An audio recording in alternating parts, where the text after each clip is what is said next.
கர்த்தருடைய பரிசுத்த நாமத்துக்கு ஸ்தோத்திரம். ஆண்டவராகிய இயேசு கிறிஸ்து நாமத்தினாலே உங்கள் அனைவரையும் நான் வாழ்த்துக்கிறேன், வரவேற்கிறேன். நான் பேசுகிறது ஆன்லைனில் இருக்கிறவங்களுக்கு கேட்குதா? ஆன்லைனில் இந்த வகுப்பு வந்துருக்க உங்களையும் நான் வாழ்த்துக்கிறேன், வரவேற்கிறேன். நான் பேசுகிறது கேட்குதா?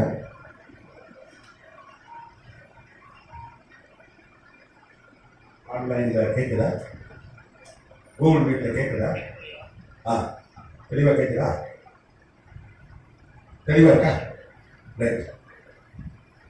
கர்த்தர் நல்லவர். எனக்கு 2 வகுப்புகளும் ஒரே நேரத்தில் நடத்த வேண்டிய ஒரு சூழ்நிலை.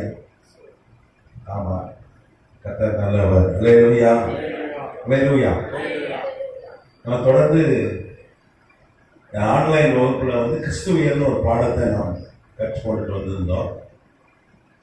இங்கே நமக்கு வெளிப்படுத்தின விசேஷம் அந்த கடைசி முத்திரை 7ஆம் முத்திரை குறித்து போன வகுப்பில் நம்ம பார்த்தோம். இன்றைக்கு நீங்கள் அதே வெளிப்படுத்தின விசேஷம் 17ஆம் அதிகாரம் அதை ஆய்வு செய்யப்படும். ஆன்லைனில் இருக்கவங்களும் நீங்கள் நோட்ஸ் எடுத்துக்கலாம். போர்டு உங்களுக்கு தெளிவாக தெரியும் நம்புகிறேன்.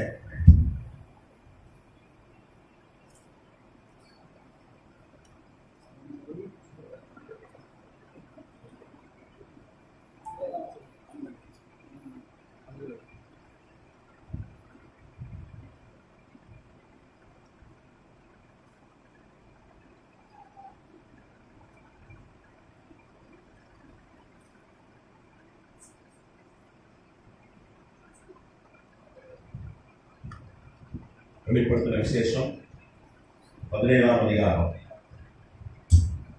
அதான் இன்னைக்கு நம்ம ஆய்வு செய்யும்படியாய் தெரிந்து கொண்டிருக்கிறோம். வெளிப்படுத்தின விசேஷம் 17ஆம் அதிகாரம் அதை வாசிக்க கேட்போம். இந்த வசனங்களை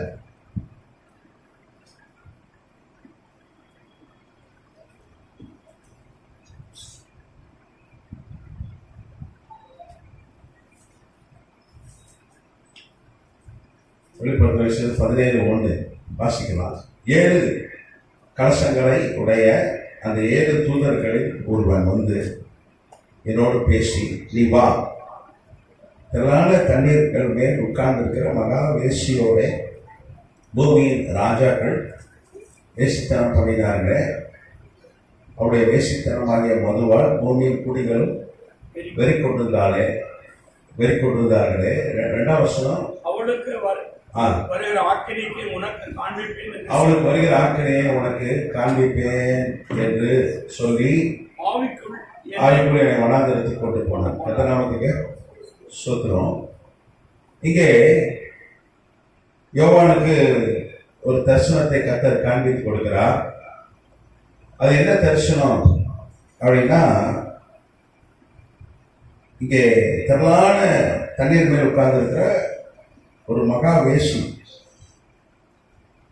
அவளுக்கு வரும் ஆக்கினை, அவளுக்கு வரும் தண்டனை நான் காண்பித்து கொடுக்கிறேன் அப்படின்னு சொல்லி கர்த்தர் அவனுக்கு ஒரு தரிசனத்தை தேவதூதன் மூலமாய் காண்பித்து கொடுக்கிறார். கர்த்தநாமத்துக்கு ஸ்தோத்திரம். நீங்க பாருங்க, 3ஆம் வசனம் வெளிப்படுத்தின விசேஷம் 1-2 வாசம். 3ஆம் வசனம்,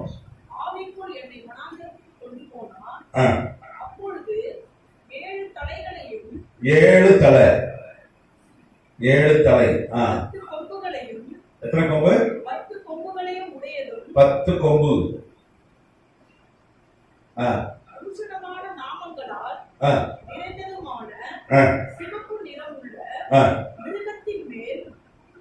ஒரு ஸ்திரீ உட்கார்ந்திருக்க கண்டேன். இங்க பாருங்க, ஒரு மிருகம் இருக்கிறது. அந்த மிருகத்திற்கு 7 தலை இருக்கிறது, 10 கொம்புகள் இருக்கிறது. அது தூஷணமான நாமம் அது மேல் எழுதப்பட்டிருக்கிறது. நாமம்னா பெயர்கள் எழுதப்பட்டிருக்கிறது. அது சிவப்பு நிறமுள்ள ஒரு மிருகமாக இருக்கிறது. அது மேல ஒரு ஸ்திரீ ஏறி இருக்க கண்டேன். சிகப்பு நிற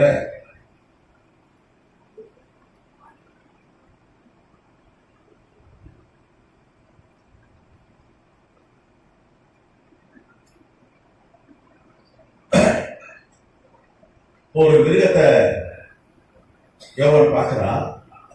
அந்த மிருகத்தின் மீது ஒரு பெண் உட்கார்ந்து இருக்கிறார்.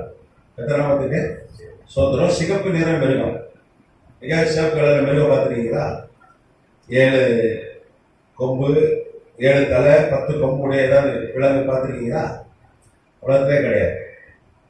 இது அடையாளப்பூர்வமாய் சொல்லப்பட்ட தீர்க்க தரிசனம். நீ வெளிப்படுத்துகிற விஷயம் ஃபுல்லாவே அடையாளம், இந்த விடுதலை மாதிரி அப்படி சொல்லப்பட்ட சிம்பாலிக்காக சொல்லப்பட்ட இத வெளிப்படுத்துகிற விசேஷத்தில் பெரும்பாலும் இருக்கிறது. இங்கே இங்கே மிருகம் என்று சொல்லப்பட்டிருக்கிறது. இங்க பீஸ்ட், இங்கிலீஷ் பைபிள் பீஸ்ட். இது என்ன எதை குறிக்கிறதுனா, எங்கெல்லாம் விலங்கு மிருகம் என்று பைபிள்ல வருதோ அது எதை குறிக்கிறதுனா ராஜ்யங்களை குறிக்கிறது. நீங்க பாத்தீங்கன்னா தானியேல் 7ஆம் அதிகாரத்தில் பாத்தீங்கன்னா சிங்கம் வந்து பார்க்கலாம். அது வந்து பாபிலோன் சாம்ராஜ்யத்தை குறிக்கிறது. கரடி வந்து மேதிய பெர்சிய சாம்ராஜ்யத்தை குறிக்கிறது. அப்புறம் சிறுத்தை வந்து கிரேக்க சாம்ராஜ்யத்தை குறிக்கிறது. அதுக்கப்புறம் பாத்தீங்கன்னா எல்லாம் கடந்த ஒரு மிருகம் ரோம சாம்ராஜ்யத்தை குறிக்கிறது. வெளிப்படுத்த விசேஷத்துல கூட பாத்தீங்கன்னா அதே மாதிரி நிறைய இடங்கள்ல சொல்லப்பட்டிருக்கு. குறிப்பா வெளிப்படுத்துற விசேஷம் 13ஆம் அதிகாரத்துல கூட பாத்தீங்கன்னா ராஜ்யங்களை குறிக்கும் அந்திகிறிஸ்து எந்த ராஜ்யத்திலிருந்து எழுப்புவான்னு சொல்லி வெளிப்படுத்த விசேஷம் 13ஆம் அதிகாரத்துல கூட பாத்தீங்கன்னா அப்போ சொல்லப்பட்டிருக்கு 7 தலையும் 10 கொம்பும் உடைய ஒரு தலைகளில் தூஷணமான நாமம் இருந்தன. அங்க அப்படிப்பட்ட ஒரு மிருகம், அதுலதான் அந்திகிறிஸ்து எழும்புவான் அப்படின்னு சொல்லி இங்க சொல்லப்பட்டிருக்கு. மிருகம் என்கிற வார்த்தை நீங்க பாத்தீங்கன்னா ஏசாயத்துல கூட நீங்க பாத்தீங்கன்னா லெவியதான் என்று ஆண்டவர் வந்து எகிப்தை அப்புறம் அசீரிய சாம்ராஜ்யத்தை குறிப்பிடுகிறார். அப்ப எங்கெல்லாம் மிருகம் என்கிற வார்த்தை வருகிறதோ அது எதை குறிக்கிறது? ராஜ்யங்கள், கிங்டம், பெரிய பெரிய சாம்ராஜ்யங்களை குறிக்கிறது. இங்கே ஒரு அப்படிதான் ஒரு சாம்ராஜ்யத்தை அவன் பார்க்கிறான். அது மேல ஒரு பெண் அமர்ந்திருக்கிறாள். அந்த பெண் வந்து வேசி என்று 1ஆம் வசனம் சொல்லுது. மகா வேசி. திரளான தண்ணீர், திரளான தண்ணீர்னா தீர்க்க தரிசன தண்ணீர் ஜனங்களை குறிக்கிறது. தண்ணீர் என்பது ஜனங்களை குறிக்கிறது. எத்தனாமத்துக்கு சோத்திரம். நீங்க வெளிப்படுத்தும் விசேஷம் 12ஆம் அதிகாரத்தில் கூட நீங்க பாத்தீங்கன்னா வெளிப்படுத்தும் விசேஷம் 12-15 கூட சொல்லுது. அப்பொழுது அந்த ஸ்திரியை வெள்ளம் கொண்டு போகும்படிக்கு பாம்பானது தன் வாயிலிருந்து ஒரு நதி போன்ற வெள்ளத்தை அவளுக்கு பின்னால் ஊற்றுச்சு. அப்படின்னா ஒரு பெரிய பெரும்படை உள்ள ராணுவத்தை அனுப்பினது என்று அர்த்தம். அதுக்கு இப்ப வெள்ளம் என்பது எதை குறிக்கிறது? நிறைய ஜனங்களை, திரளான தண்ணீர், அப்புறம் சமுத்திரம், இதெல்லாம் எதை குறிக்கிறது? ஜனங்களை குறிக்கிறது. இங்கே திரளான ஜனங்கள் உடைய ஒரு பெரிய ஒரு அமைப்புல அதன் மேல உட்கார்ந்து இருக்கிற ஒரு வேசிய இங்கே யோவான் பார்க்கிறான். கர்த்தநாமத்துக்கு ஸ்தோத்திரம். லிட்டரலா வந்து இங்கே வேசியை குறித்து சொல்லப்படல. நீங்க பைபிளை பார்த்தீங்கன்னா சபை பெண் என்கிற வார்த்தை, ஆமா, அது எதை குறிக்கிறது? சபையை குறிக்கிறது. அது போய் பார்த்தீங்கன்னா வெளிப்படுத்துற விசேஷம் 12:1-2 வாசிங்க. வெளிப்படுத்துற விசேஷம் வெளிப்படுத்த விஷயம் 1-2 12ஆம் அதிகாரம் 1-2.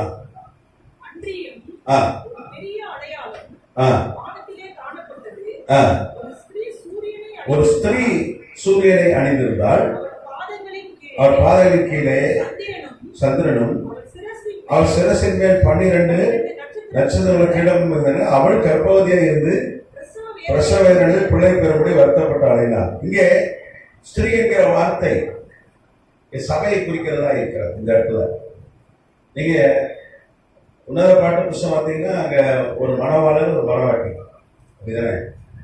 அவனுடைய உரையாடல் தான் உன்னத பாட்டு. அப்போ பெண் எதை குறிக்கிறது? சபையை குறிக்கிறது, மணவாட்டியை குறிக்கிறது. பைபிள் சபைக்கு வந்து மணவாட்டி தான் பேரு.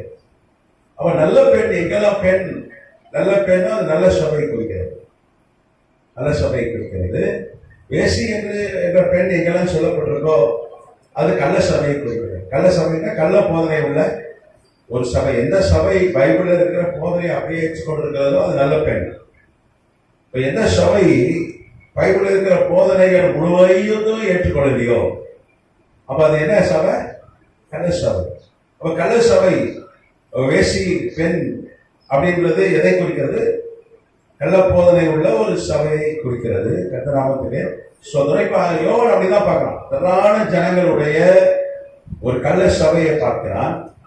கள்ள போதனை செய்கிற ஒரு சபையை தான் அவன் பார்க்கலாம். ஆண்டவர் சொல்றாரு, இந்த சபையை எப்படி அழிகிறது, இதுக்கு ஒரு நியாயத்தில் பார்ப்போது, தண்டனை வரப்போது, அதை அவனுக்கு காண்பித்து கொடுக்கிறார். அதுவும் அந்த சபை எங்கே, அந்த ஸ்திரீ எது மேல ஏறி இருக்கிறார்? இந்த சிவப்பு நிறமிருகம் 7 தலைகள் இருக்கிறது, 10 கொம்புகள் இருக்கிறது. நீங்க அதே வெளிப்படுத்தின விசேஷம் 17ஆம் அதிகாரம் 9ஆம் வசனம் சொல்லுது. 17:9 வாசிக்கலாம்.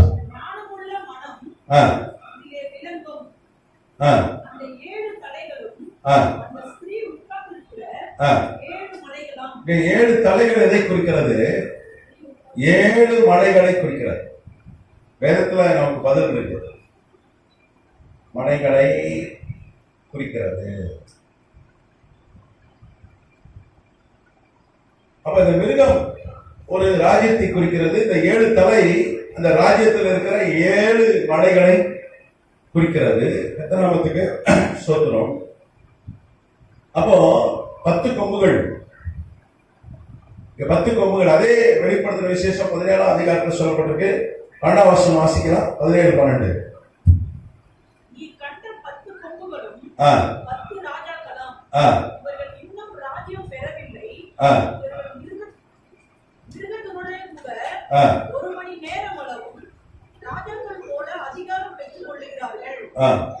போதும். 10 கொம்புகள் எதை குறிக்கிறது? 10 ராஜாக்கள்.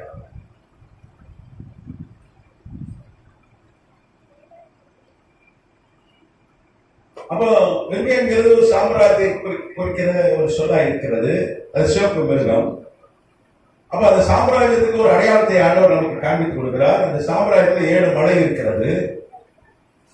அங்கே 10 கொம்புகள், 10 அரசர்கள் கொண்ட, 10 ராஜ்யங்கள் அடங்கிய, 10 தேசங்கள் அடங்கிய ஒரு சாம்ராஜ்யம் என்று இங்கே சொல்லப்பட்டிருக்கிறது. கர்த்தநாமத்துக்கு ஸ்தோத்திரம். நீங்க பாத்தீங்கன்னா அந்த சாம்ராஜ்யத்துல தான் அந்த சபை இருக்கிறது. அந்த சாம்ராஜ்யத்தினுடைய தலைநகர்ல இந்த 7 மலை மேலதான் அந்த சபை இருக்கிறது. கர்த்தநாமத்துக்கு ஸ்தோத்திரம். நீங்க பாத்தீங்கன்னா அந்த 7 மலை எதை குறிக்கிறது? அதை நான் உங்களுக்கு எழுதி காண்பித்து கொடுக்கிறேன், எழுதி போடுகிறேன்.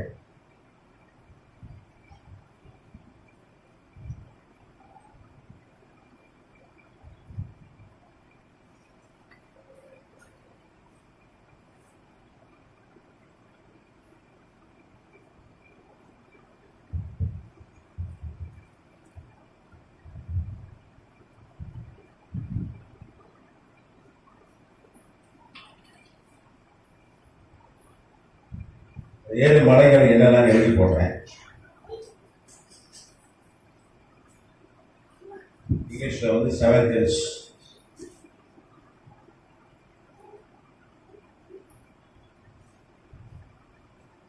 அவன்டைன் எழுதி போட்டுருக்கா? சரி, அவன்டைன்.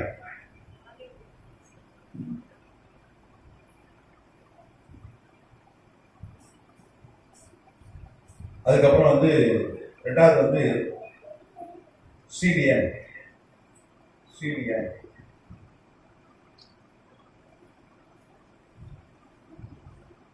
மூன்றாவது வந்து கேபிட்டோலின்.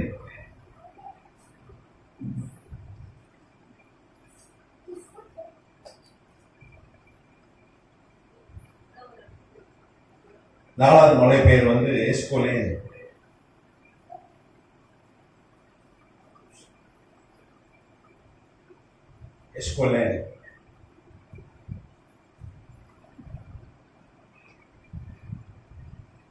ஐந்தாவது மலை பேர் வந்து பேலண்டைன்.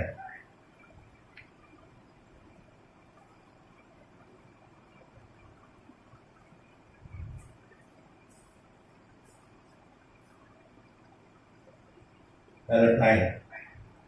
ஆறாவது மலை பேர் வந்து பீரினால்.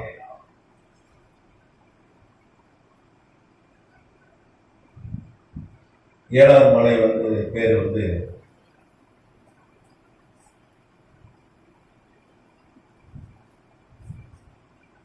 ஏழாவது மலை பேர் வந்து பிமினால்.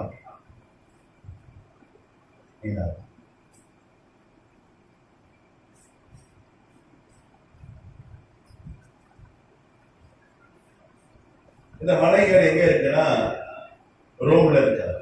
Italy Rome. இன்னைக்கும் நீங்க இத்தாலிக்கு போனீங்கன்னா ரோம் போனீங்கன்னா அந்த ரோம் நகரம் இந்த 7 மலை மேல் கட்டப்பட்ட ஒரு நகரம். அப்போ இந்த பெண் உட்கார்ந்து இருக்கிற மலைகள், இந்த சபை இருக்கிற மலை ஒரு வந்து, அதாவது இந்த சபை ஒரு மலை 7 மலை மேல் இருக்கிற ஒரு பட்டணத்துல இருக்கிறது. எத்தனாமத்துக்கு சொல்கிறோம். அவன்டைன், சீலியன், கேபிட்டோலின், எஸ்குலின், பேலண்டைன், பீரினால், விமினால், இந்த 7 மலை மேல் அமைந்திருக்கிற ஒரு பட்டணம் தான் ரோம். ரோம் வந்து இத்தாலியுடைய தலைநகரம். நீங்க ரோம் பார்த்தீங்கன்னா உலக பேரரசாய் ஒரு காலத்தில் இருந்தது. ஒரு 200 வருஷம் வரைக்கும் முன்னாடி வரைக்கும் அவர்கள் தான் உலகத்தை ஆண்டார்கள். ஆண்டவரை இயேசு கிறிஸ்து பிறக்கும் போது ரோமர்கள்லாம் உலகத்தை ஆண்டார்கள். இப்போ 1798 வரைக்கும் 1798 வரைக்கும் 63 கிமுல இருந்து 63 பிசில இருந்து 1798 அப்படின்னா எத்தனை வருஷம்? ஏறக்குறைய 1850 ஆண்டுகள் உலகத்தை ஆண்ட சாம்ராஜ்யம் என்னன்னா ரோம சாம்ராஜ்யம் தான். உலகத்துல எந்த ராஜ்யமும் அவ்வளவு காலம் ஆண்டதே இல்லை. உலகத்துல அதிக காலம் ஆண்ட சாம்ராஜ்யம் ரோம சாம்ராஜ்யம். இந்த ரோம சாம்ராஜ்யத்துடைய தலைநகர் ரோம் தான். உலகம் ஃபுல்லா ஆண்டார்கள். நீங்க பாத்தீங்கன்னா 16ஆம் நூற்றாண்டு நம்ம இந்தியாவுடைய நாணயங்கள் ரூபா, ருப்பியன் மாறிச்சு சைவத்தில். அது 16ஆம் நூற்றாண்டுல. அது முன்னாடிலாம் நமக்கு ரோம நாணயங்கள் தான் இருக்குது. நீங்கள் கீழடி, மதுரை கீழடி போன்ற மியூசியம்லாம் போய் பார்த்தீங்கன்னா நமக்கு அந்த ஆதாரங்கள் நமக்கு தெரியும். அப்போ உலகம் முழுக்க அவங்களுடைய ஆளுகை இருந்தது.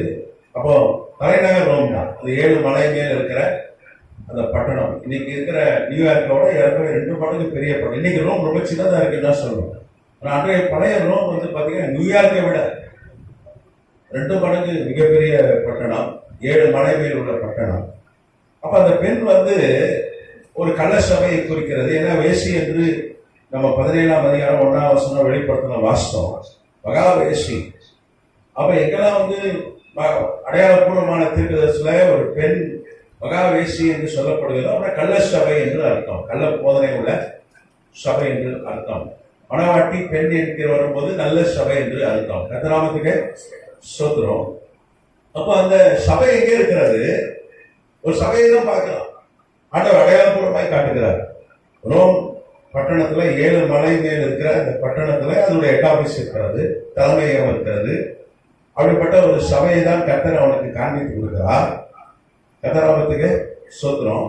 அதுக்கப்புறம் 4ஆம் வசனம் வாசிக்கலாம். வெளிப்படுத்தின விசேஷம் 17:4.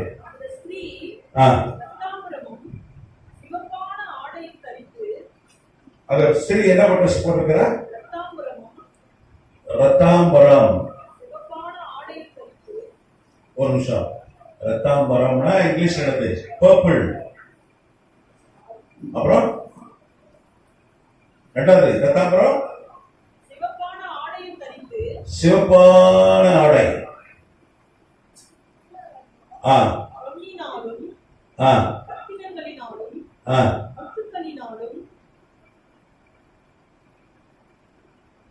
ஆடை. அப்புறம் என்ன? பொண்ணு, அப்புறம் ரத்தினம், அப்புறம் முத்து.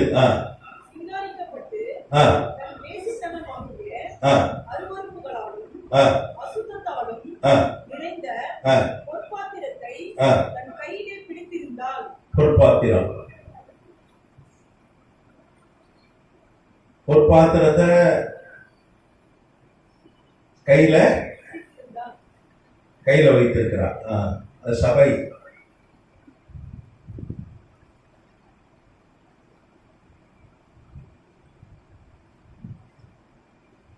அடுத்த அடையாளத்தை ஆண்டவர் காண்பித்து கொடுக்கிறார். அந்த கள்ள சபைக்கான இன்னொரு அடையாளம் வெளிப்படுத்தின விசேஷம் 17ஆம் அதிகாரம் 4ஆம் வசனம். அந்த சபை என்ன உடை உடித்திருந்ததுன்னா இரத்தாம்பரமும் சிவப்புமான ஆடை அணிந்திருந்தது. இங்கே வெளிப்படுத்தின விசேஷம் 12ஆம் அதிகாரத்துல நல்ல சபையை குறித்து ஆண்டவர் பேசுறார். ஒரு ஸ்திரீ அவ என்ன அணிந்திருந்தா? சூரியனை அணிந்திருந்தாள். சூரியன் என்பது வேதம் சொல்வது நீதியின் சூரியனாகிய சூரியன் எதை குறிக்கிறது? ஆண்டவரை குறிக்கிறது. அவ நீதியின் சூரியனாகிய இயேசுவை அணிந்திருந்தா. நீ கலாத்தியர்ல வாசிங்கன்னா நம்ம ஞானஸ்நானம் எடுக்கும்போது இயேசுவை அணிந்து கொள்கிறோம். நீதியின் சூரியனாகிய இயேசுவையே நாம் என்ன பண்ணுகிறோம்? நம்மளை அணிந்து கொள்கிறோம் என்று நம்ம ஆத்மா அணிந்து கொள்கிறது என்று வேதம் சொல்லுது. அப்ப இங்கே நல்ல சபை என்ன செய்கிறது? என்ன உடை போடுகிறது?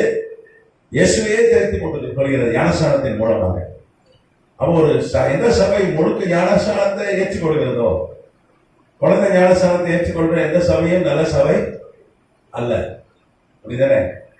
ஒரு விவரம் வந்து மனம் திரும்புதல் ஏற்பட்டு ஞானஸ்நானம் அதை ஏற்றுக்கொள்கிற அந்த சபை நல்ல சபை. அப்படிதான் வேதம் சொல்லுது. அநேக சபையில ஏற்றுக்கொள்கிறார்கள். ஆனா சில சபையில இதையே ஏற்றுக்கொள்கிறாங்க, குழந்தைகளுக்கு என்ன பண்ணிடுறாங்க?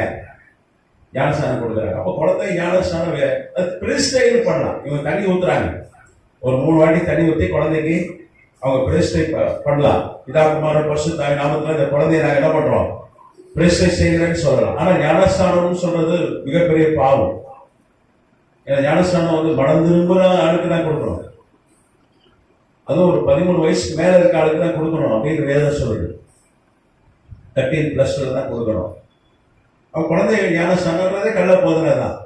சரி, அப்ப இங்கே நல்ல போதனை உள்ள சபை, இங்கே சூரியன் ஆண்டவராக இயேசு கிறிஸ்து நீதியின் சூரியன் அவரை தரித்துக் கொண்டிருக்கிறது, ஞானஸ்நானத்தின் மூலமாய் தரித்துக் கொண்டிருக்கிறது. ஆனா இந்த சபை, இந்த ஸ்திரீ என்ன போடுறாங்க? என்ன ட்ரெஸ்? என்ன? ரத்தாம்பரம், சிவப்பான ஆடை, அப்புறம் பொன்னினாலும் ரத்தத்தினாலும் ரத்தினங்களாலும் முத்துக்களால் சிங்காரிக்கப்பட்ட, அதுக்கப்புறம் கையில உள்ள என்ன இருக்குது? பொற்பாத்திரம் இருக்கிறது. எத்தனாமத்துக்கு சோத்திரம். நீங்க பாத்தீங்கன்னா இது வந்து ரோமன் கேத்தலிக் சபை குறிக்கிறது. ரோம்ல தான் அவருடைய தலைமையோ 150 கோடி 140 கோடி கேத்தலிக்ஸ் இருக்கிறாங்க உலகம் ஃபுல்லா. அவங்களுக்கு தலைமையாக எங்க இருக்குன்னா ரோம், வேட்டிகன். அங்கதான் போப்பு இருக்கிறார். நீங்க பாருங்க, அவர்கள் அணிகிற உடை இப்போ வந்து பெந்தேகோஸ்தே உலகத்திலையும் பேராயர்களை நியமிக்கிற காலம் வந்து விட்டது. பைபிள்ல பேராயர்கள் இருக்காங்க திருச்சபையில. ஆனா இந்த பேராயர்கள், அதுக்கப்புறம் இந்த கார்டினல்ஸ் அப்படின்றவங்க யார் எங்க நியமிக்கிறாங்கன்னா அந்த ரோமன் கேத்தலிக் சபையில தான். அது நீங்க பாத்தீங்கன்னா போப்மார்கள்லாம் ரத்தாமரை உடை அணிந்திருப்பாங்க. ரத்தாமரைனா ஒரு வயலட், பிங்குக்கும் நடுவில் உள்ள ஒரு கலர். இங்க ஏதாவது இருக்கா? ஏதாவது தெரியுதா? சரி, அந்த பிஷப்மார்கள் அணிந்திருக்கிற அந்த அந்த உடைதான் ரத்தாம்பரம், வயலட், ஒரு பிங்க்கும் கலந்துருக்கும். அப்புறம் இந்த சிகப்பு பார்த்தீங்கன்னா கார்டினல்ஸ் இந்த சிவப்பு உடை அணிந்திருப்பாங்க. நீங்க போனீங்கன்னா வேட்டிகன் போனீங்கன்னா எங்க பார்த்தாலும் ரத்தாம்பரம் கலர்ல உடை அணிந்திருக்கிற, சிவப்பு நல்ல சக்க சிவையன்னு சிவப்பாய் இருக்கிற, நெருப்பு தீ போல ஒரு சிவப்பான உடை அணிந்திருக்கிற கார்டினல்ஸை பார்க்கலாம். எத்தனாமத்துக்கு சோதரம். அதுவும் ரோமன் கேத்தலிக் என்ன சொல்றாங்க? நாங்க நாங்க இவங்க நாங்க எங்க அமைப்பே என்னது ரத்தாம்பரமும் சிவப்பும் தான் சொல்றாங்க. அவங்க எங்களுடைய அடையாளமே அதுதான். ரோமன் கேத்தலிக்குடைய அடையாளமே என்னது? ரத்தாம்பரமும் இந்த சிவப்பு தான் அடையாளம் என்று சொல்கிறார். அதுதான் கர்த்தர் யோவானுக்கு காண்பித்து கொடுக்கிறார். அப்படி ரத்தாம்பரம் உடை அணிந்து, சிவப்பு உடை அணிந்து, கார்டினல்ஸ்னா பிஷப்புக்கு மேலானவர்கள். அங்க 150 கோடி அங்கத்தினர்கள் இருக்கிறாங்க. எத்தனாமத்துக்கு சோதரம். அதை வந்து ஒரு பாஸ்டர், ஒரு அவங்க என்ன சொல்லுவாங்க? நம்ம பாஸ்டர் என்ன சொல்லுகிறோம், அவர் என்ன பண்ணுவாங்க? அவங்க என்ன பேர் சொல்லுவாங்க? ஃபாதர் என்று சொல்வார்கள். பல ஃபாதர்களுக்கு ஒரு பிஷப் இருப்பார், சில பிஷப்புக்கு ஒரு கார்டினல் இருப்பார். கார்டினலுக்குலாம் ஹெட் யாருன்னா போப். இப்போ கார்டினல்ல சிவப்பு உடை அணிந்திருப்பார்கள். அப்புறம் பிஷப்பார்லாம் ரத்தாம்பரம், வயலட் பிங்க் கலந்த ஒரு உடை அணிந்திருப்பார்கள். எத்தனாமத்துக்கு சோத்திரம். அதுக்கப்புறம் பார்த்தீங்கன்னா போப் என்ன ட்ரெஸ் போட்டிருப்பாருன்னா, போப்புடைய உடையில முத்து இருக்கும், ரத்தனம் இருக்கும், பொண்ணு இருக்கும், தங்கம் இருக்கும். இங்க அதான் சொல்லப்பட்டிருக்கு, பொன்னினாலும் ரத்னங்களினாலும் முத்துக்களாலும் சிங்காரிக்கப்பட்டு. அது மாத்திரம் இல்ல, கையில ஒரு தங்க கோப்பை இருக்கும். நீங்க யூடியூப்ல எல்லாம் பாத்தீங்கன்னா கையில ஒரு தங்க கோப்பையில வைத்து தான் அவர் என்ன பண்ணுவார், எல்லாருக்கும் அங்க இது கொடுப்பாரு, அப்பம் கொடுப்பார். நீங்க பாருங்க, வீட்டுல போய் யூடியூப்ல போட்டு பார்த்தீங்கன்னா தெரியும். ஒரு தங்க கோப்பையை வைத்திருப்பார். அதுதான் அடையாளம் அவருக்கு. தங்க கோப்பையோடு உள்ள தங்கம், ரத்தனம், அதுக்கப்புறம் முத்துக்களான அலங்கரிக்கப்பட்ட ஒரு உடையை அணிந்து எல்லாருக்கும் என்ன பண்ணாரு, அதை யுக்காரிஸ்ட் அப்படின்வாங்க. அதாவது ஒரு அப்பம் ஒண்டி தான் கொடுப்பாங்க, ரசம் தர மாட்டாங்க. நீங்க பார்த்துட்டீங்கன்னா ஒரு ரவுண்டா ஒரு அப்பம் தருவாங்க. இப்போ அதை தான் அவன் பார்க்குறான். ஆண்டவர் அப்படித்தான் அந்த காட்சியை, அந்த தரிசனத்துல அவன் பார்க்கிறான். ஆண்டவர் அடுத்த ஒரு அடையாளத்தை இங்கே சொல்கிறார். ரோமன் கேத்தலிக் என்பதை நமக்கு காண்பித்து கொடுக்கும் வண்ணமாக கர்த்தர் இந்த அடையாளங்களை நமக்கு காண்பித்து கொடுக்கிறார். கர்த்தர் நமக்கு சொல்றோம். நீங்க அடுத்தது பாத்தீங்கன்னா 5ஆம் வசனம் வாசிக்கலாம். வெளிப்படுத்தின விசேஷம் 17:5.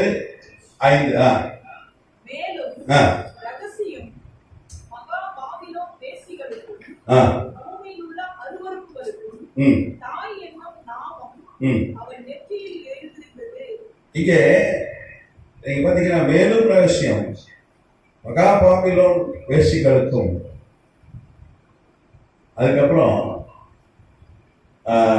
அதாவது ரகசியம் மகா பாபிலோன் வேசிகளுக்கும் பூமியில் உள்ள அருவருப்புகளுக்கும் தாய் என்னும் நாமம் அவள் நெற்றியில எழுதியிருந்தது. இங்கே பாபிலோன் என்ற ஒரு வார்த்தை பயன்படுத்தப்பட்டிருக்கிறது. அது மகா பாபிலோன். மகா பாபிலோன். ரோமன் கேத்தலிக் சபை வேதம் என்ன சொல்லுது? மகா பாபிலோன். ரோம்ல இருக்கிற சபை மகா பாபிலோன் என்று வேதம் சொல்லுது. எத்தனாமத்துக்கு சொத்துறோம். நீங்க பாத்தீங்கன்னா மகா பாபிலோன் என்று ஏன் அது அழைக்கப்படுகிறது அப்படின்னு பாத்தீங்கன்னா, நீங்க வேட்டிக்கன்ல தான் தலைநகரம், அது தலைமையகம் இருக்கு.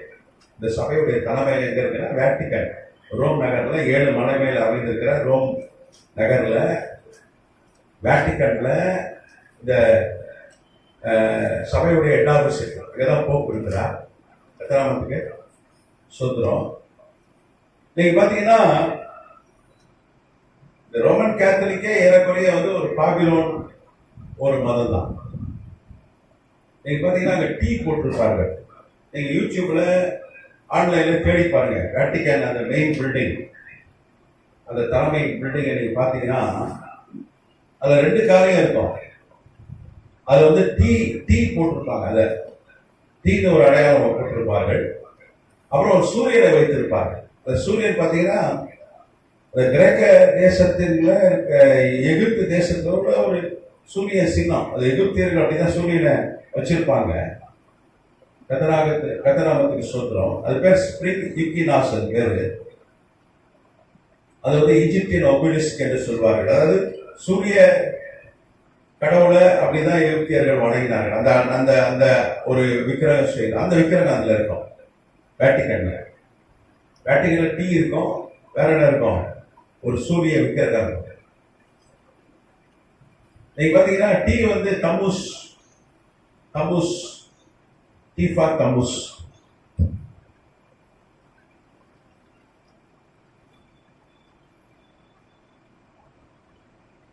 நீங்க தமிழ் பைபிள்ல தமுஸை குறித்து சொல்லப்பட்டிருக்கு. அது பாபிலோனுடைய விக்கிரகம்.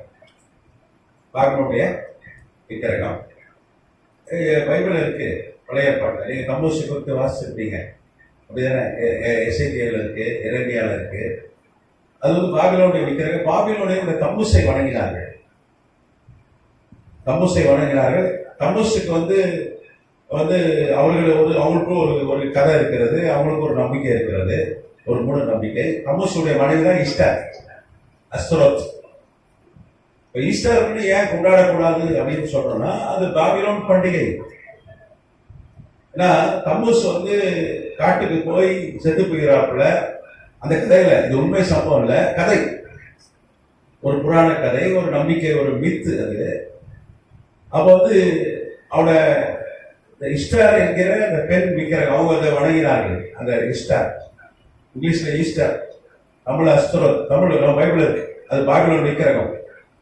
அப்ப இவ விரதம் இருந்து அந்த செத்து போன தம்முச உயிரோடு கொண்டு வந்தா அப்படின்னு ஒரு கதை. அதனாலதான் ஈஸ்டர்னு ஒரு பண்டிகை அவர்கள் கொண்டாடினார்கள். ஈஸ்டர் பண்டிகை ஆதி திருச்சபை கொண்டாடல. ஈஸ்டர் பண்டிகை பார்த்தீங்கன்னா 336 25 ஏடியில தான் வந்தது. 325 கிபியில தான் வந்தது. அது கான்ஸ்டன்டைன் ரோம பேரரசனா இருக்கும்போது அந்த பண்டிகை சபைக்குள்ள வந்தது. எப்படி வந்ததுன்னா, அவன் கிறிஸ்தவ அரசன், அவன் எல்லாம் சொல்லிட்டான், கிறிஸ்தவனுக்கு தான் வேலை, கிறிஸ்தவனுக்கு தான் பதவி, கிறிஸ்தவனுக்கு தான் சலுகை, விக்கிர கூடத்தெல்லாம் மூடிட்டான். அதனால என்ன பண்ணாங்க, சலுகைக்காகவே என்ன பண்ணாங்க, நிறைய பேர் தன் கிறிஸ்தவன் என்று அடையாளம் காட்டிக் கொண்டார்கள். அவர் உண்மையா உள்ளத்தின் அளவுல அவர்கள் மாறல, ஆவியிலே ஆத்மாவில அவங்க மாறல, மனம் திரும்பல.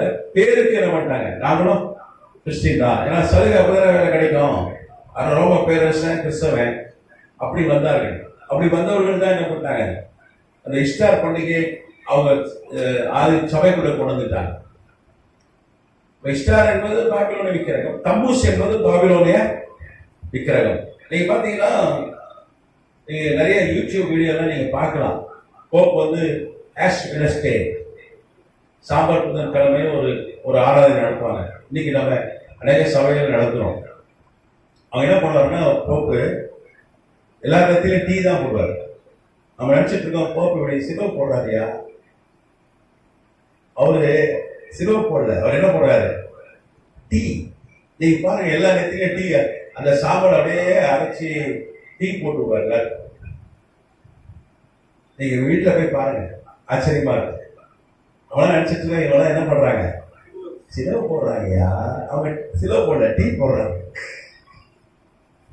அவங்க என்ன பண்ணுவாங்க, இப்படிவாங்க, அப்புறம் எப்படிவாங்க, நம்ம சிலவு போடுறாங்கயா அப்படின்னு. அவங்க டீ தான் போடுவாங்க. ஏன்னா டீ தம்மூஸ் என்பது விக்கிரகத்தை குறிக்கிறது. அதனாலதான் அவங்க ஆண்டவர் பாபிலோன் என்று அழைக்கிறார். எத்தனை நாமத்துக்கு சோதரம். ஒரு வசனத்தை கூட நம்ம வாசிச்சிடலாம். அது பாபிலோன் என்ற அடையாளத்துக்கு பைபிள்லயே ஒரு வசனம் இருக்கு, வாசிக்கலாமா? 1 பேதுரு 5ஆம் அதிகாரம் 13ஆம் வசனம். 1 பேதுரு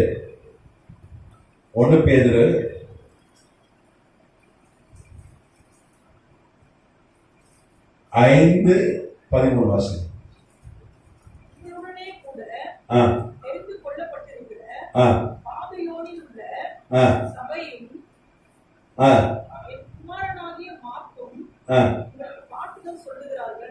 சரி, இங்க பேதுரு எழுதுறாரு, பாபிலோன் தான் ரோம். சரி, அவர் என்ன எழுதுறாரு, ரோம்ல நிருபம் எழுதுறாரு பேதுரு. அதான் 1 பேதுரு. 1 பேதுரு பார்த்தீங்கன்னா, பேதுரு அவர் எழுதுற நிருபம் அது ரோம்ல இருந்து தான் எழுதுறாரு.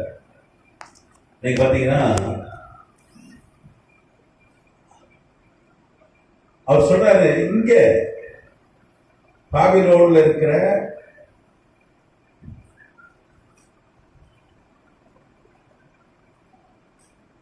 பாபிலோன் எதை குறிப்பிடுகிறார், ரோமாபுரியை தான் குறிப்பிடுகிறார்.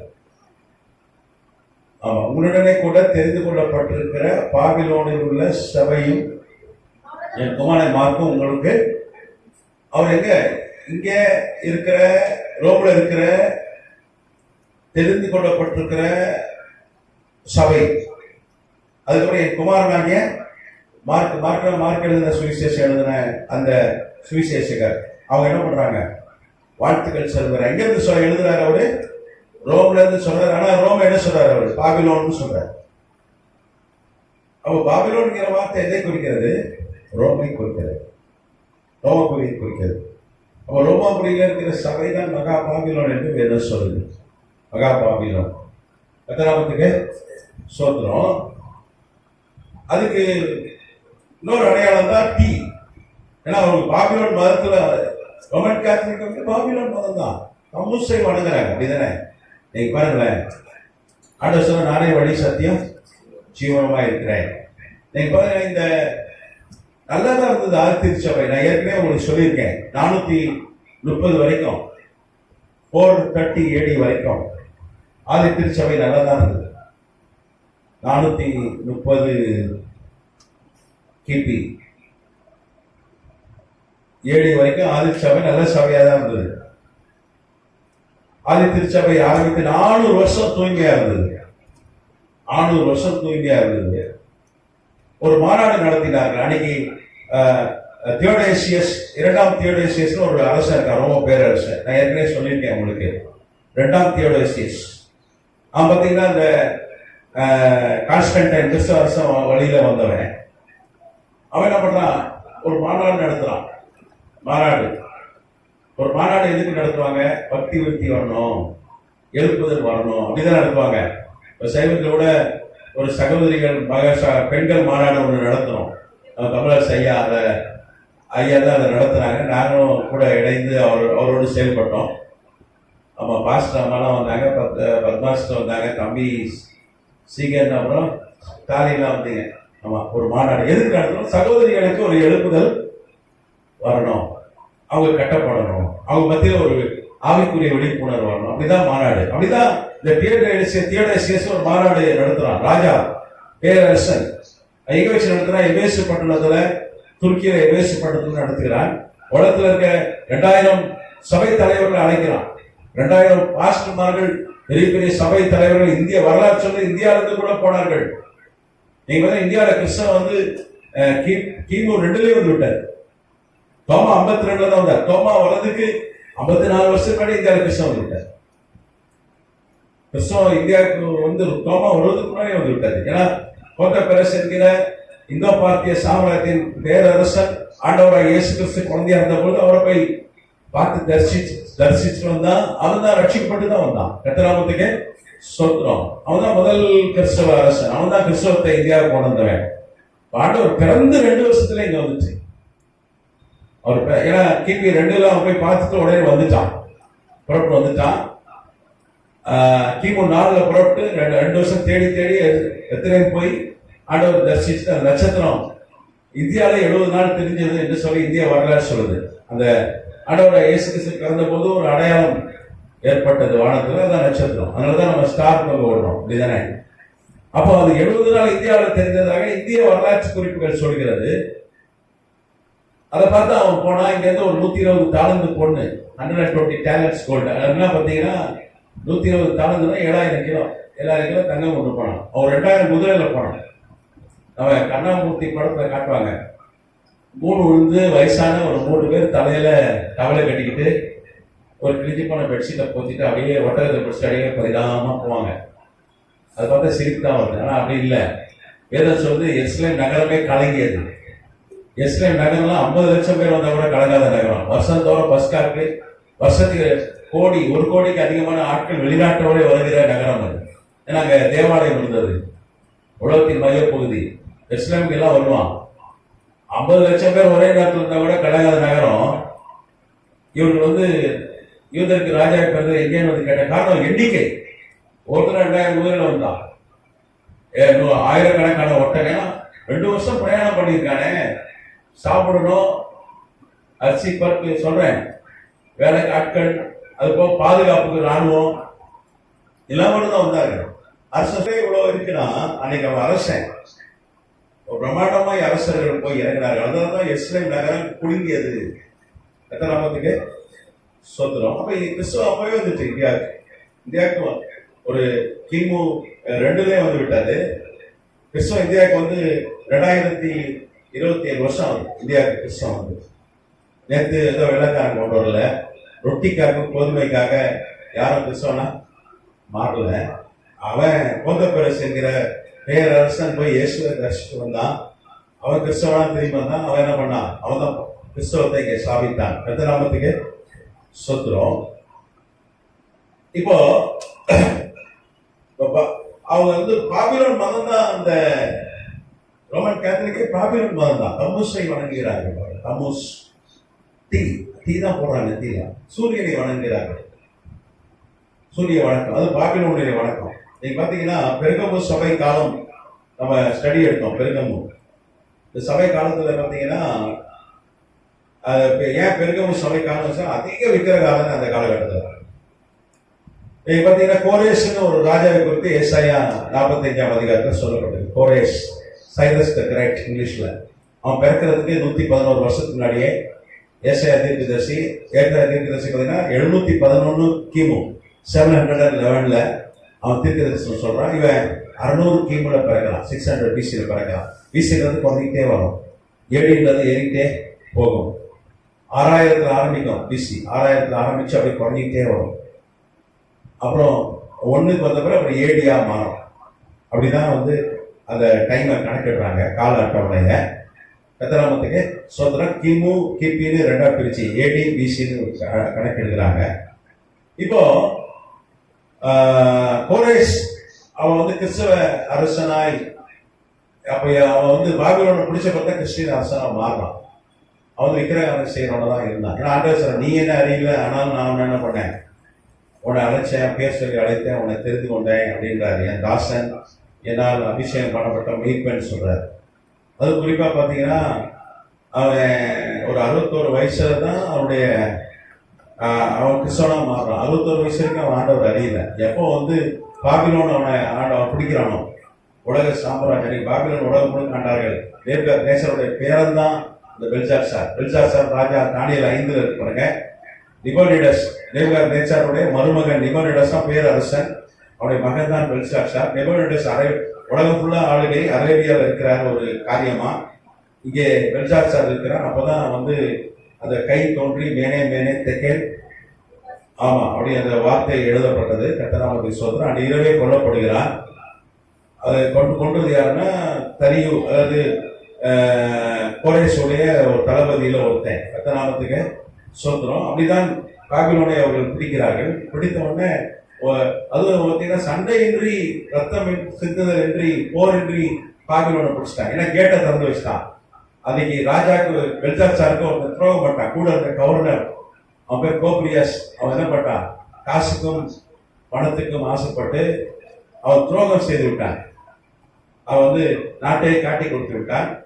அவன் வந்து திறந்து வச்சதுனால ரகசியமாய் இவர்கள் வந்து பெரிய படையோட வரவில்லை, ஒரு ஒற்றர் படை தான் வந்து பெல்சாசாரை கொண்டு போட்டார். பைபிளை போட்டுக்காரு. இரவு பெல்சாசார் கொலை செய்யப்பட்டார்.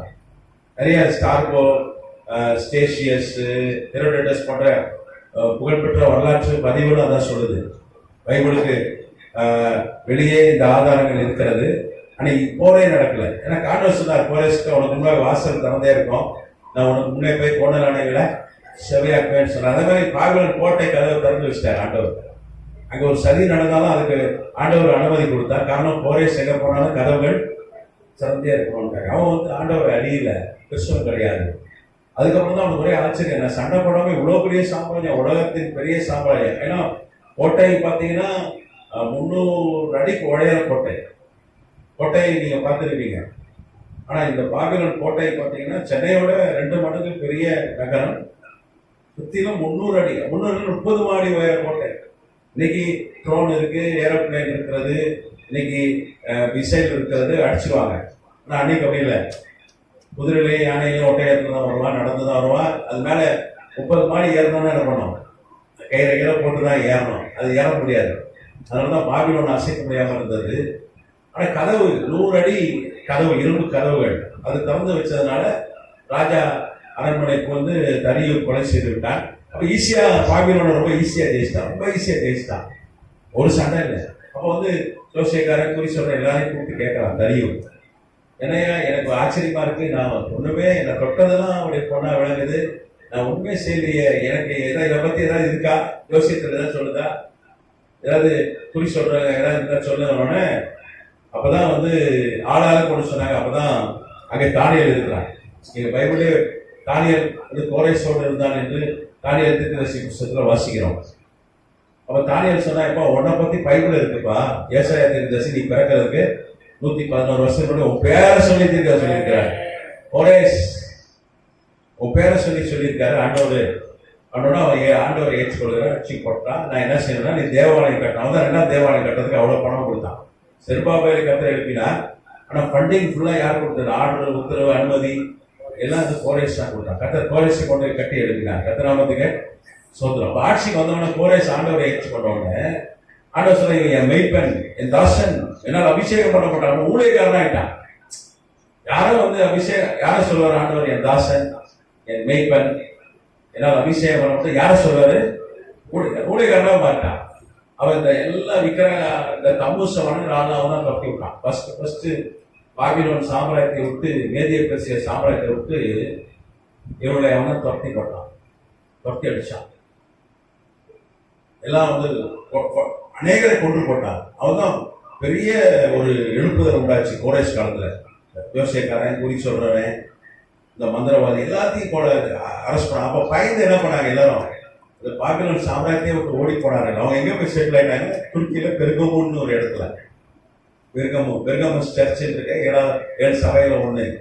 அங்க போய் செட்டில் ஆயிட்டாங்க.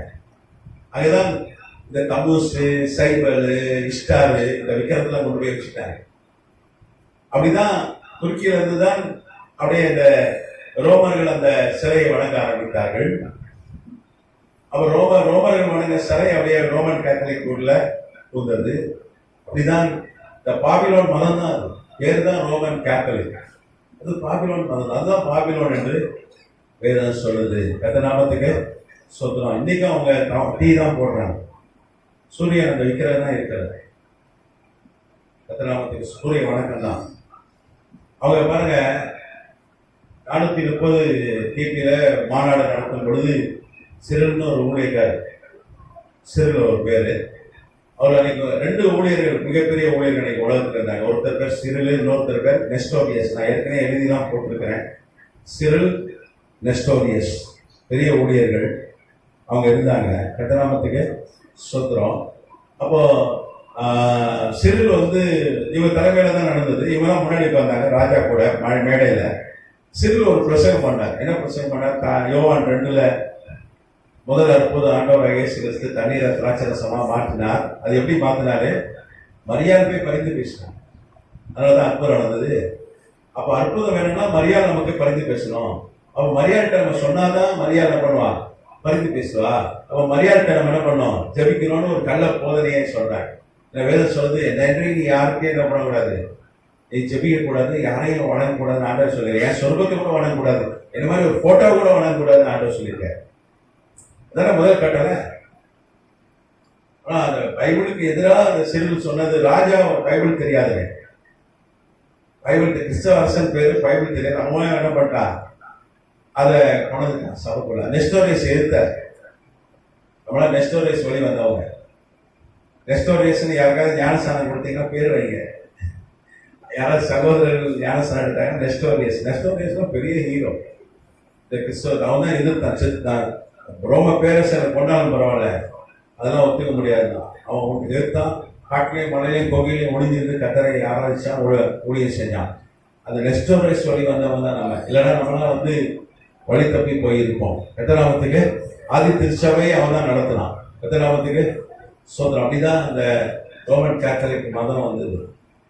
அப்படிதான் வந்துச்சு. இன்னைக்கும் என்ன பண்றாங்க? விக்கிரகம் செய்வோம். இன்னைக்கும் புனிதர்களை வணங்குகிறார்கள். அப்படிதானே? அவங்க முன்னோர்களை வணங்குகிறார்கள், தேவதூதர்களை வணங்குகிறார்கள். கரெக்டா? அவங்க வீட்டு வாசனை என்ன போட்டிருப்பாங்க? அதிதூதர் மிகாவேல் துணை.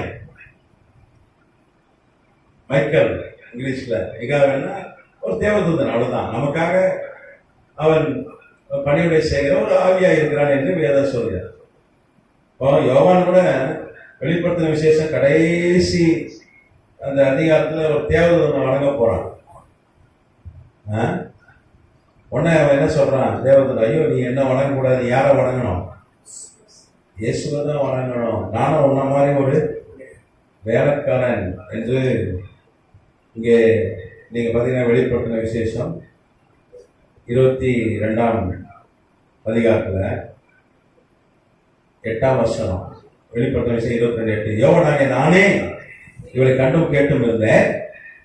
நான் கேட்டு கண்டபோது இவளை எனக்கு காண்பித்த தூதனை வணங்கும்படி அவன் பாதத்தில் விழுந்தேன். 9ஆம் வசனம். அதற்கு அவன், நீ இப்படி செய்யாதபடிக்கு பார், உன்னோடும் உன் சகோதரோடும் தீர்க்கதரிசிகளோடும் இந்த புஸ்தகத்தில் வசனங்களை கைக்கொள்கிறவனோடும் கூட நானும் ஒரு ஊழியக்காரன். தேவனை தொழுது கொள். எந்த நாமத்துக்கு சோத்திரம். ஆனா அவர்கள் யாரை வணங்குகிறார்கள்? அதிதூதுவர் மிகாவேல் துணை. கார்ல தான் எழுதியிருப்பாங்க. அவங்க ரோமன் கேத்தலிக் கார்ல பின்னாடி எழுதியிருப்பாங்க. அதிதூதுவர் மிகாவேல் துணை. பார்த்துருக்கீங்களா? அவங்க வீட்டுல வாசல்ல என்ன இருக்கும்? ஒரு போட்டோ இருக்கும். அது ஒரு குதிரையில ஒரு ஈட்டியோட இருப்பார், கீழே ஒரு பிசாசை குத்துற மாதிரி. அந்த போட்டோ போட்டா பேய் வரலாம். இயேசு நாமத்துல ஏத்தாதான் ஏன் வராது?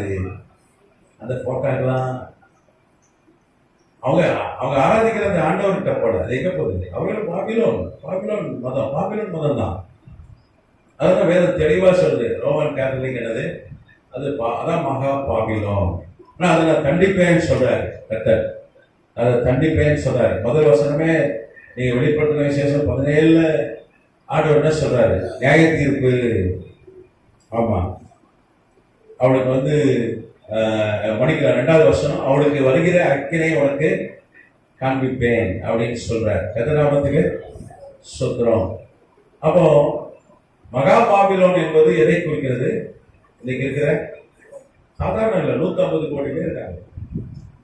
நீங்க பாத்தீங்கன்னா உலகத்துல அதிக வருமானம் எங்க வருதுன்னா அங்க வேட்டிக்கனுக்கு தான் வருது. உலகத்துல அதிக காணிக்கை எங்க வருதுன்னா வேட்டிக்கனுக்கு தான் வருது. 2வது தான் இந்தியாவில் ஒரு வேற்று மதத்துடைய அவங்களுக்கு ஒரு புனித ஸ்தலம் இருக்கு, அங்க வருது. ஃபர்ஸ்ட் வேர்ல்டுல ஹையஸ்ட் ஒரு நாளைக்கு எத்தனை கோடி வருது. நீங்க பாத்தீங்கன்னா இந்த வேட்டிக்கன், இந்த ரோமன் கேத்தலிக் சாதாரண நிறுவனம் கிடையாது. அவங்ககிட்ட இருக்க சொத்து பார்த்தீங்கன்னா உலகத்துல எல்லா பணக்காரங்க சேர்த்தா கூட அவங்க ஒரு 400 லட்சம் கோடிக்கு மேல சொத்து வச்சிருக்காங்க. கோடி 400 லட்சம். உலகத்துல இருக்க எல்லா பேங்க்லயும் அவங்க ஷேர் இருக்கும். எல்லா பார்மசூட்டிக்கல் மருந்து கம்பெனி எல்லாம் அவங்களுக்கு தான். உலகத்துல இருக்க எல்லா வங்கியில அவங்களுக்கு தான். அதெல்லாம் கொஞ்சம் போய் நம்ம ஸ்டடி எடுத்தோம்னா ஏதோ MBA கிளாஸ், ஏதோ எக்கனாமிக்ஸ் கிளாஸ் எடுத்த மாதிரி இருக்கும். ரொம்ப வேண்டாம். என்ன சொல்றீங்க? ரொம்ப அதெல்லாம் கொஞ்சம் அப்படியே டீப்பா போனீங்கன்னா அவங்க எவ்வளவு சொத்து இருக்கு, அவங்க பணம் எங்கெல்லாம் இருக்கு. மிகப்பெரிய உலகத்தை ஆட்டி படைக்கக்கூடிய ஒரு சபையாக இன்னைக்கு இருக்கிறது. இந்த உலக பிரகாரம் தான், ஆவிக்குரிய ரீதியா இல்லை. அதை தான் நான் கண்டிப்பேன் கட்ட சொல்றாரு. அப்போ நடக்க போறதுதான் யோவானுக்கு கத்தர் காண்பித்து கொடுக்கிறார். சம்பவிக்க போகிறவர்களை எழுது அப்படின்னு தான் சொன்னார். கத்தராமத்துக்கு சோத்திரம். அப்போ நம்ம நீங்க முடிச்சுக்கலாம். அடுத்த வகுப்புல நம்ம இதை தொடரலாம். இந்த வேட்டிக்கன் அழிஞ்சிடும்னு சொல்லி வெளிப்படுத்துற விசேஷத்துல இருக்கு. இந்த சபை அழியோன்னு சொல்லி கண்டிப்பா ஆண்டவர் சொல்லியிருக்கு. அதையும் நம்ம என்ன பண்ண போறோம்? தொடர்ந்து அடுத்த வகுப்புல நம்ம பார்க்கலாம். நான் எடுக்கல நினைக்கிறேன். எடுக்கல கத்தருக்கு ஆண்டவருக்கு அதை இது பண்ணலாம். கத்திரமலை ஆசிரியப்பா பார்த்து லைவ்ல இல்லைமா? சரி, பார்த்து எடிட் பண்ணி போடுங்க. கத்திரமலை ஆசீர்வதிப்பார். ஆன்லைன் வகுப்புல வந்த எல்லாருக்கும் என்னுடைய நன்றியை தெரிவித்துக் கொள்கிறேன். அடுத்த வகுப்பு நம்ம சந்திப்போம். அடுத்த வகுப்பு புதன்கிழமை வெள்ளிக்கிழமை நடைபெறும். ஆன்லைன் வகுப்பு இங்கே புதன்கிழமை நடைபெறும். இங்கே நம்ம இயேசு கிறிஸ்து பூர்ண விசுவாச மணிகன் சீக்கன் பால் பைபிள் இன்ஸ்டியூட் இங்கே வகுப்பு புதன்கிழமை நடைபெறும். ஆன்லைனில் வெள்ளிக்கிழமை நடைபெறும். எல்லாருக்கும் ஆன்லைனில் வந்த எல்லாருக்கும் என்னுடைய நன்றியை தெரிவித்துக் கொள்கிறேன். கர்த்தர் உங்களை ஆசீர்வதிப்பார். உங்களுக்கு ஏதாவது கேள்வி இருந்தால், ஆன்லைனில் பங்கு பெற்றவங்களுக்கு ஏதாவது கேள்வி இருந்தால் நீங்கள் தயவுசெய்து என்னுடைய வாட்ஸ்அப் குரூப்பில் நீங்கள் என்னுடைய வாட்ஸ்அப்பில் நீங்கள் கேள்வியை அனுப்பலாம். நான் பதில் கொடுக்க ஆயத்தமாக இருக்கிறேன். கர்த்தர் உங்களை ஆசீர்வதிப்பார். God bless you. எல்லாருக்கும் நன்றி. கர்த்தர் உங்களை ஆசீர்வதிப்பார். இந்த